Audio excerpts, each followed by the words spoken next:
بسم اللہ الرحمن الرحیم۔ آج ہم واقعہ بیان کریں گے حضرت عزیر علیہ السلام کا۔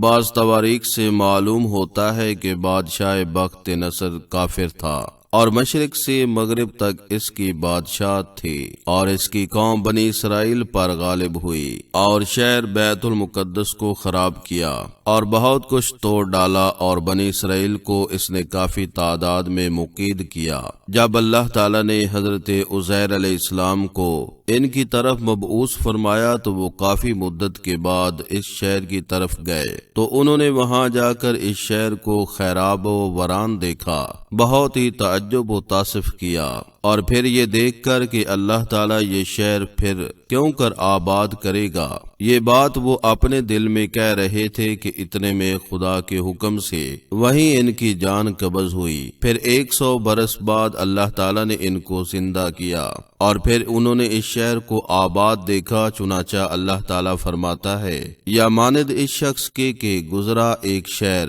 پر سے اور وہ شہر گر پڑا تھا ماں اپنی تمام چھتوں کے، وہ بولا کہ کیوں کر زندہ کرے گا اس شہر کو بعد برباد ہو جانے کے بعد۔ پس مارے رکھے اس شہر کو اللہ تعالیٰ نے 100 برس، پھر جلایا اس کو اللہ نے، پھر کہا کہ تو کتنی دیر سوتا رہا؟ وہ بولا کہ میں 1 دن یا 1 رات سے کچھ کم۔ خداوند کریم نے فرمایا، نہیں بلکہ تو سوتا رہا 100 برس، اور اب دیکھ کھانا اور پینا کہ وہ نہیں سڑا، اور پھر دیکھ اپنے گدے کو، اور میں تجھ کو لوگوں کے واسطے نمونہ بنانا چاہتا ہوں، اور پھر دیکھ ہڈیاں کس طرح سے جڑتی ہیں، پھر ہم ان کو گوشت پہناتے ہیں۔ اور جب یہ چیزیں ان پر ظاہر ہوئیں تو وہ کہنے لگے کہ جانتا ہے کہ اللہ تعالیٰ ہر چیز پر قادر ہے۔ اور یہ تمام واقعات کتاب قصص الانبیاء میں مذکور ہیں۔ اور ایک تفسیر میں یوں لکھا ہے کہ بخت نصر ایک بادشاہ کافر تھا، وہ قوم بنی اسرائیل پر غالب آ گیا،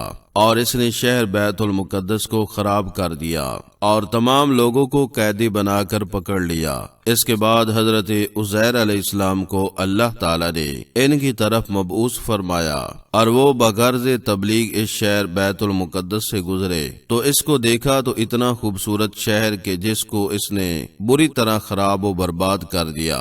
کہا یہ کیوں کر آباد ہوگا؟ بس اتنا کہنا تھا کہ فوراً ان کی روح اسی جگہ کف سے انصری سے پرواز کر گئی، اور پھر وہ 100 برس کے بعد زندہ کیے گئے، یہاں تک کہ ان کا کھانا اور پینا بھی ان کے پاس ہی رکھا ہوا تھا، اور وہ جو کاتوں ہی تھا سب کچھ خراب ہوا تھا، اور ان کی سواری کا گدھا مر کر اس کی ہڈیاں بھی ان کے قریب دری تھیں۔ پھر ان کا گدھا بھی ان کے روبرو خدا کے حکم سے زندہ ہوا، اور اسی 100 برس میں بنی اسرائیل قیدی سے خلاصی ہوئے، اور شہر بیت المقدس بھی پھر آباد ہو گیا، اور انہوں نے زندہ ہو کر اس شہر کو آباد ہی دیکھا تھا۔ یہ دیکھ کر فوراً سجدے میں گر پڑے اور توبہ و استغفار کرتے رہے، جیسا کہ اللہ تعالیٰ فرماتا ہے۔